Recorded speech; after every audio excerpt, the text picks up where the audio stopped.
수요 2부 저녁 예배 참여하신 모든 성도님들을 주님의 이름으로 환영합니다.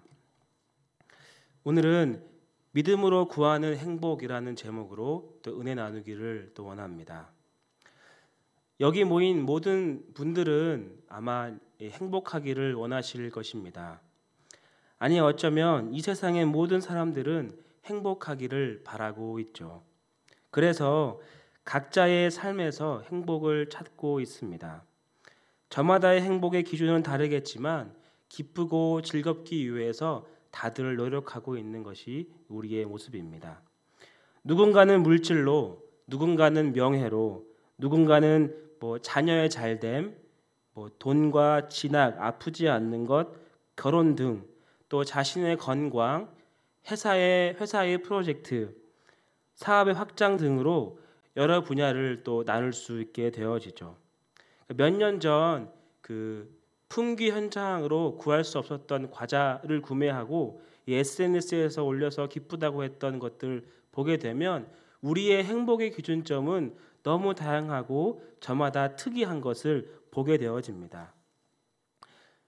그런데 이제 이 행복의 기준점을 성취하게 되어지면 너무나 기쁘고 좋겠지만 실패하게 되면 그 성취감이나 혹은 노력에 비해서 더 많은 슬픔과 더 많은 절망감을 우리가 안고 있죠. 이 실패한 다음에는 또 시간이 좀 더 흐른 다음에 더 행복함을 찾기 위해서 또 다른 행복을 위해 노력하고 찾을 것입니다.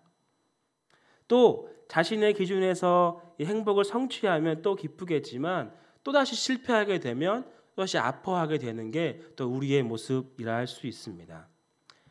이러한 일들을 계속 반복하는 것이 어쩌면 우리의 삶, 우리의 인생이라고 할지 모르겠습니다. 그러나 성경에서는 이 행복의 기준점을 분명하게 제시하고 있는데요. 오늘 본문을 중심으로 주님 주시는 행복, 그리고 의, 그리고 믿음이라는 것에 대해서 살펴보도록 하겠습니다. 먼저 이 바울은 누군가에게 믿음과 의, 그리고 복 이런 단어를 사용하여서 설명하고 있습니다. 그 대상은 바로 유대주의자들이었습니다. 이들은 유대인과는 조금 다른 사람이었습니다. 유대인은 이제 구약을 믿고 주님을 믿지 않는 그런 사람 유대인이라고 칭하는데, 이 유대주의자들은 그리스도인이 되고 나서도 구약의 율법과 할례를 지켜야 한다라고 주장했던 사람들이었습니다. 왜 이렇게 생각했냐 하면 그 당시에 유대인들의 기본 사상은 하나님의 은총이 자신의 노력과 행위로서 얻어진다라고 여겨졌기 때문입니다.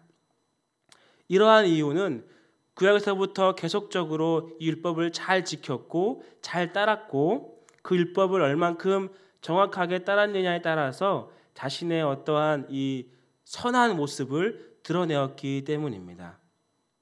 또한 신앙시대에서도 와서도 이 바리새인들도 마찬가지로 사람 많은 곳에서 기도하는 모습을 바라볼 때 율법이라는 것이 이들에게 입장에서는 굉장히 선의 기준점이었다라고 볼 수 있다는 거죠. 그러니까 이렇게 당시 유대인들의 기본적인 사상 속에서는 율법을 얼만큼 지키느냐 또 얼만큼 잘 행하느냐에 따라서 하나님의 은총이 내 안에 이루어지는 것이라고 생각했던 것입니다. 이러한 생각이 주님을 믿고 난 이후에서도 여전히 이어져서 하나님의 은혜가 어떻게 임하느냐라고 질문하면 나의 노력과 나의 행위로서 하나님의 은혜가 내게 임할 것이다 라는 생각이 있었습니다. 그래서 하나님의 은혜를 간구할 때 이 아브라함을 이야기하면서 아브라함을 보아라, 나도 아브라함처럼 하나님의 의인이 될 것이다 라고 주장했던 것이죠. 바울은 이렇게 잘못 이해하고 있는 사람들에게 새로운 의와 복에 대한 개념을 설명하고 있습니다. 우리 본문 2절 3절 다 같이 한번 다시 읽어볼까요? 본문 2절 3절입니다. 읽겠습니다. 만일 아브라함이 행위로서 의롭다 하심을 받았으면 자랑할 것이 있으려니와 하나님 앞에서는 없느니라. 성경이 무엇을 말하느냐? 아브라함이 하나님을 믿음에 그것이 그에게 의로 여겨진 바 되었느니라. 아멘. 이들의 주장은 아브라함이 자신의 행위로 인해서 의인 되었다라고 설명하고 있는 거예요. 그래서 이 근거를 가지고 사람들로 하여금 보아라, 이렇지 않느냐. 그러니 너희들도 하나님의 의를 간구하기 위해서는 행위가 반드시 필요하다라고 주장했습니다.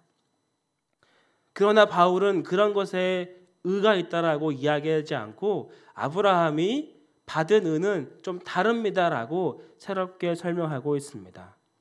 그렇다면 이 바울이 말하는 이 아브라함의 의가 대체 어떤 것인지에 대해서 창세기 11장으로 좀 거슬러 올라가 보도록 하겠습니다. 아브라함은 갈대아 우르에서 살고 있었죠. 하나님은 아무런 연고도 없는 아브라함을 부르시더니 온 가족을 이끌어서 어디로 가라고 합니까? 가나안 땅으로 가라고 이야기를 하셨습니다. 당시 나이가 많았던 아브라함에게는 큰 결단과 결심이 필요했던 시기였습니다. 지금처럼 이 나라가 우리를 지켜주고 군대가 이 대한민국을 지켜주지만 그 당시에 이제 족장 시대, 부족 시대에서는 그 사람들, 그 아브라함에 속해 있는 사람들이 자신의 위협과 자신의 생명들을 지켜내야만 했던 것입니다. 그러니 여러 가지 생각과 어려움 속에서 가나안 땅으로 가게 되는 것은 쉬운 일이 아니었던 거죠. 자신의 가족과 친척, 종, 가축과 재산, 많은 사람들을 이끌고 가는 것은 그냥 보통의 일이 아니었습니다.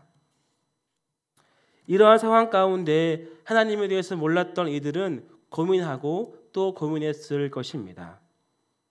결국 이들은 갈대아 우르를 떠나고 가나안 땅에 출발하지만 얼마 지나지 않아 그 결심과 결단은 하란 땅에 머물게 되어집니다. 그곳에서 이제 정착하고 살면서 하나님의 말씀을 잊어먹은 척하지만 이후에 이 아버지 데라가 죽고 난 이후에 다시 하나님은 아브라함을 부르게 되어집니다. 두려움을 가득 안고 있는 아브라함에게 너를 축복하는 자에게 내가 축복하겠고 너를 저주하는 자에게 내가 저주하겠다라고 말씀하여 주십니다. 그리고 모든 족속의 너로 말미암아 복을 얻을 것이다 라는 이 위로의 말씀을 주시면서 다시 가나안 땅으로 가라라고 명령하십니다. 그렇게 위로의 말씀을 받았지만 여전히 두렵고 떨리는 마음으로 이 아브라함은 출발하게 되었습니다. 성경 창세기 12장 5절 말씀 제가 봉독해 드리겠습니다. 아브라함이 그의 아내 사레와 조카 롯과 하란에서 모은 모든 소유와 얻은 사람을 이끌고 가나안 땅으로 가려고 떠나서 마침내 가나안 땅에 들어갔더라. 아멘. 하나님은 그를 택하셔서 하나님의 방법대로 이끌어 가셔서 여기 본문의 말씀처럼 마침내 가나안 땅에 들어가게 되었다라는 것이죠. 어려움이 많았음에도 불구하고 이 마침내 끝끝내라는 단어를 사용하여서 가장 중요하게 내가 이 아브라함을 이끌어서 이 갈대아 우르 땅을 떠나고 가나안 땅에 들어가게 했다라고 기록하고 있는 겁니다. 이렇게 말하면서 바울은 여기에 아브라함의 의와 혹은 행동에 대해서 하나님께서 그 행동과 행위들을 보고 의인이다라고 칭한 것이 어디 있겠냐라고 반문하고 있는 것이죠. 하나님의 음성을 들은 아브라함은 어느 사람과 같이 경계하였고 두려움 속에 있었지만 하나님의 방법대로 하나님의 이끄시는 대로 이 가나안 땅에 마침내 들어가게 되었다라는 것입니다. 그렇기에 아브라함의 행위와 행동이 있는 것이 아니라 오직 하나님께 있다라는 것을 강조하고 있는 것이죠. 우리의 삶에도 이러한 일이 벌어졌습니다. 구원에 있어서 우리의 행위와 우리의 노력이 근거가 되어진 적이 있습니까? 그렇지 않습니다. 우리의 구원은 오직 하나님의 은혜로 인해서 우리에게 주어진 것이고 오직 하나님의 은혜로 말미암아 우리가 주님을 주라고 고백할 수 있는 것입니다. 구원이라는 큰 선물 주시기 위해 예수님을 우리에게 보내주셨죠. 예수 그리스도의 보혈로 인해 우리가 의인이라 여김을 받게 되었습니다. 아브라함 역시 하나님께서 그에게 의인이다 라고 말씀해 주셨기에 의인이 된 것이지 그의 행위와 그의 결단과 혹은 결심 이런 것으로 인해서 의인이라고 이야기한 것이 아닙니다. 그렇기에 바울은 2절 3절 말씀처럼 하나님 앞에서는 자랑할 것이 없다라고 고백하고 있는 것이죠. 하나님의 은혜가 나의 노력으로 이루어진 것이 아닙니다. 우리에게 믿음을 주시고 구원에 이르게 하신 것도 하나님의 전적인 선택에 있어서 이루어진 것이고 그 믿음조차 하나님께서 주신 것으로 우리가 믿고 감사하고 있는 것이죠. 그렇게 우리는 죄인된 모습에서 새로운 의인이라는 이 호칭을 받게 되었습니다. 이것이 바로 하나님의 의이며 모든 것은 전적으로 하나님께서 우리에게 베풀어 주신 것입니다. 그러므로 바울은 이 유대주의자들에게 말하고 있습니다. 하나님의 은혜를 구하는 것은 행위로 공로를 얻어지는 것이 아니라 오직 하나님의 은혜로 또 하나님의 은혜 하나님께만 있다는 것을 강조하고 있는 것이죠. 아브라함의 이야기 속에 보았듯이 하나님께서 그를 이끌고 가셨고 마침내 끝끝내 가나안 땅에 들어가게 하셨던 것을 보고 있습니다. 물론 그의 순종과 환경을 무시할 수 없지만 그의 순종과 환경도 하나님이 만들어 주셨고 만들어 가셨다는 것을 우리는 알아야 하는 것입니다. 우리도 주님 안에서 나의 행위로 구원받은 것이 아니라 전적으로 주님의 은혜임을 깨닫는 여러분 되기를 소망합니다. 또한 주님의 귀한 은혜가 우리 안에 있기를 소망합니다. 두 번째로 6절 말씀을 보면 일한 것이 없어 하나님께 의로 여기심을 받은 사람의 복에 대하여 다윗이 말한 바라고 되어 있습니다. 이 개역 한글에서는 이 복을 행복이라고 번역해 놓았습니다. 우리가 읽었던 것처럼 일한 것이 없어 하나님께 의로 여기심을 받은 사람을 소개하며 그 사람의 행복에 대해서 이야기하고 있습니다. 우리가 앞서 이야기했던 것은 받은 의에 대해서 이야기했는데요. 그렇다면 그 받은 의가 그 사람 하나님 백성에게 주어졌고 그들의 행위와 노력이 된 것이 아니라 절대적으로 하나님의 주권적인 은혜인 것을 우리가 살펴보았습니다. 그렇게 불려지는 것이 우리의 태도이고 우리의 믿음인 것을 보게 되어지는 거죠. 그렇다면 이제 그 사람의 그 의인된 사람, 그 불려진 사람, 하나님의 선택받은 그 사람에 대해서 살펴보겠습니다. 그 사람의 행복에 관하여서 보도록 하겠습니다. 바울은 이 복의 개념을 다윗의 시편 속에서 찾았습니다. 시편 32편을 인용하여 하나님의 의를 얻어진 것은 이제 행복은 바로 여기에 있다라고 가르치고 있는데요.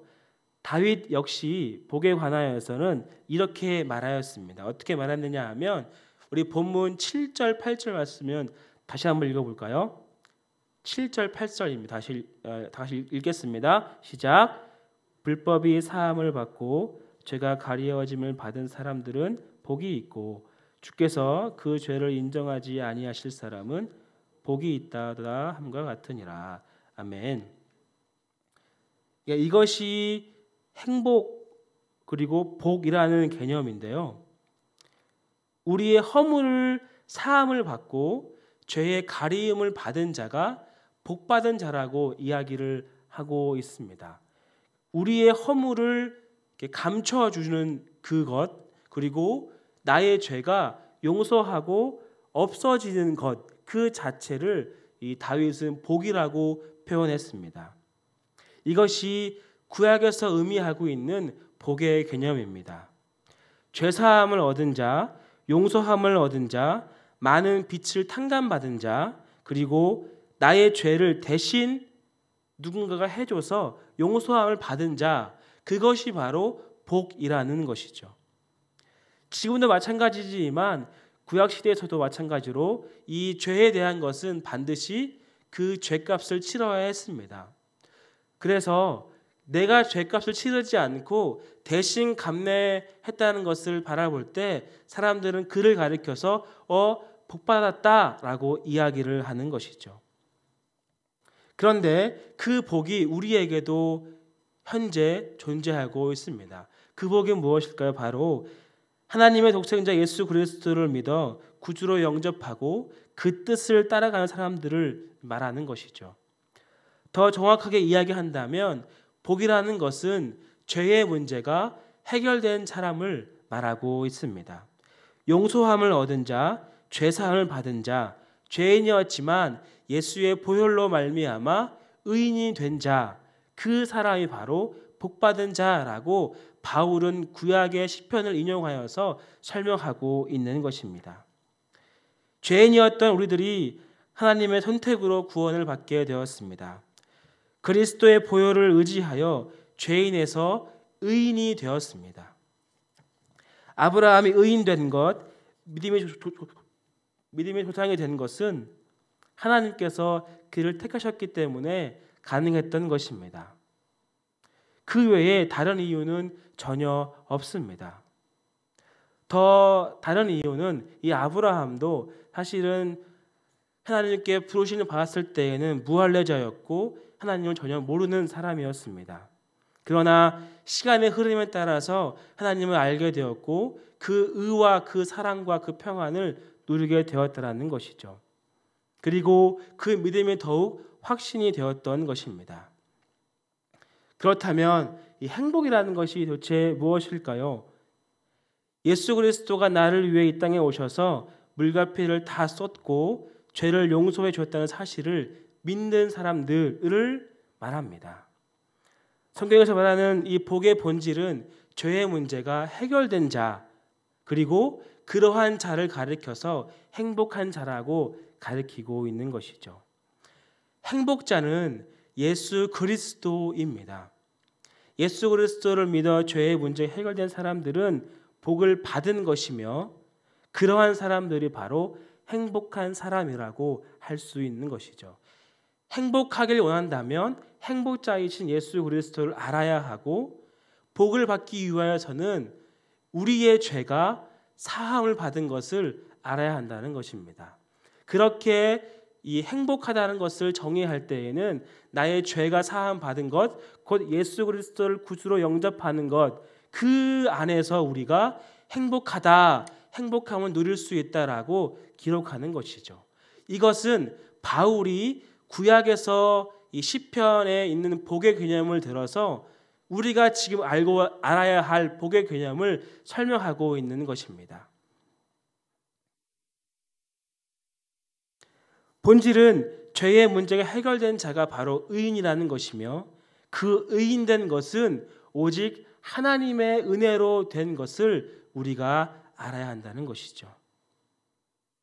그렇다면 우리의 모습은 어떻게 해야겠습니까? 우리의 모습은 어떻습니까? 행위로 어떠한 노력으로 하나님의 은총을 구하고 있지는 않습니까? 어떤 공덕을 쌓는 것처럼 하나님께 예배하고 있지는 않습니까? 죄에서 구원받은 우리가 누리는 이 큰 행복이 있지만 다른 행복을 찾아서 이 진정한 주님 주시는 즐거움과 기쁨을 누리고 못한다면 우리의 삶을 돌아보기를 또 원합니다. 마치 우리가 구원받았으니 주님을 알았으니 이제 하나님의 은총을 나의 노력과 행위로 나의 기도로 좀 움직여 보겠다라는 생각 우리가 우리의 삶을 돌이켜보기를 원합니다. 서두에 말했던 것처럼 물질, 명예, 자녀, 사업 등 문제를 주님께 우리는 맡깁니다. 그러나 우리가 맡길 때는 혹 나의 생각 그리고 내가 원하는 대로 되어지기를 바랄지 모릅니다. 주님께서 생각하시는 방법과 이 모습들은 있지만 하나님 그런 거 말고 제가 원하는 방법, 제가 바라는 방법대로 되어지면 좋겠습니다라는 기도를 우리는 하고 있을지 모릅니다. 우리의 모습을 좀 돌이켜보기를 바랍니다. 우리의 모습은 어떻게 해야겠습니까? 첫째로 나를 구원하신 하나님께 늘 감사해야 합니다. 내가 받은 구원, 내가 받은 복, 내가 받은 이 행복은 그냥 얻어진 것이 아닙니다.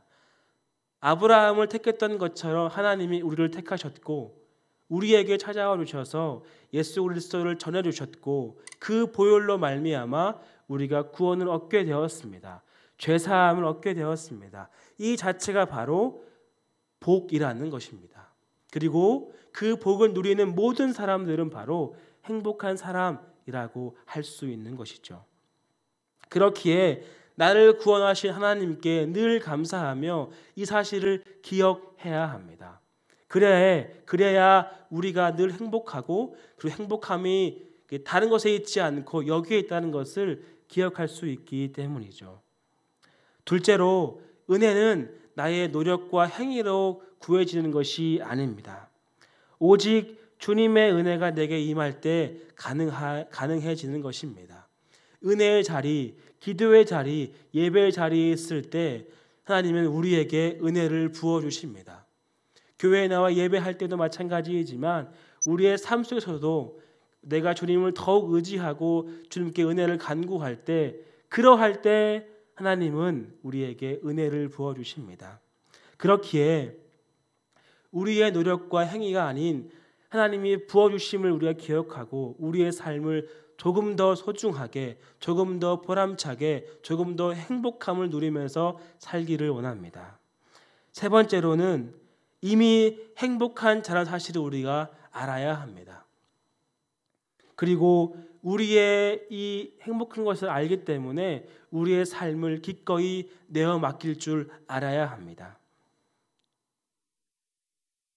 내가 원하는 대로, 내가 바라는 대로가 아니라 주님의 뜻대로 나의 인생이, 우리의 삶이 이루어지길 바랍니다라는 이 겸손한 마음으로 주님 앞에 내어 드릴 줄 알아야 합니다. 왜냐하면 우리는 더 큰 행복, 더 큰 것, 가장 좋은 것, 즉 천국에 대한 소망을 우리는 얻었기 때문입니다. 그렇기에 우리는 하나님 앞에 나의 이 삶을 겸손한 마음으로 주님 뜻대로 해 주시옵소서라는 기도의 모습으로 내려놓아야 합니다. 그러할 때 우리는 주님의 은혜가 있을 줄 믿습니다. 믿음으로 구하는 것이 바로 행복이라는 것입니다. 행복한 것은 바로 믿음으로 간구하여지고 하나님께 은혜로 받는 것이 바로 행복이라는 것이죠. 결론을 맺겠습니다. 바울은 하나님의 은총을 자신의 어떤 행위와 노력으로서 얻어지는 사람들을 향하여서 그것은 아니다라고 일침을 가합니다. 그들에게서 아브라함은 자신의 어떤 순종과 이 겸손을 통하여서 의인 되었다라고 이야기를 하지만 바울은 다시 얘기합니다.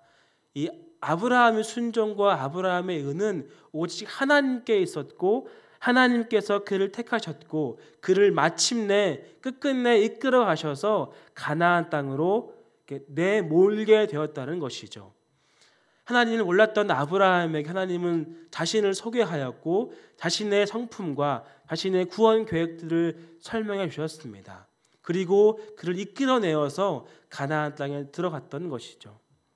그렇게 하나님께서 전적인 은혜가 있었기에 아브라함이 떠났던 것처럼 우리가 얻는 은혜도 전적인 하나님께 있다는 사실을 더욱더 강조하고 있는 것이죠.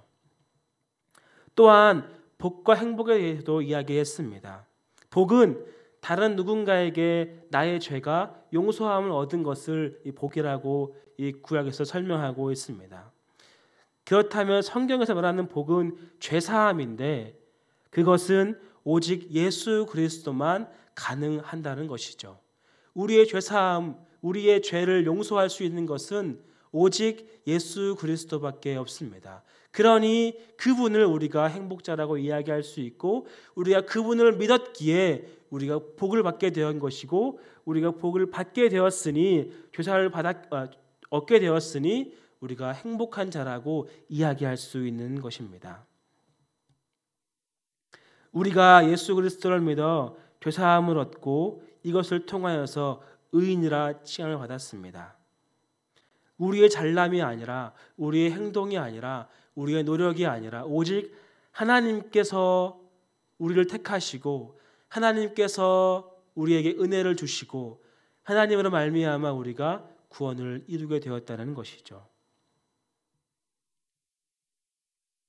이러한 것이 없을 때 얻어지는 것이 진정한 은혜인 것을 우리가 다 알고 있습니다. 반복해 보겠습니다. 행복한 자는 누구일까요? 행복한 자, 죄사함을 얻게 할 수 있는 분은 바로 예수 그리스도이십니다. 그리고 예수 그리스도를 믿어서 죄의 문제 해결된 사람은 바로 복을 받은 사람이라고 성경은 말하고 있습니다.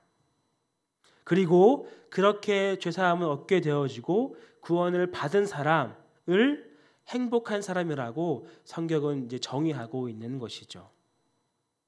저와 여러분도 이러한 사실을 깨달아서 매일의 삶 가운데 주님으로 행복한 사람이 되기를 주님의 이름으로 축복합니다.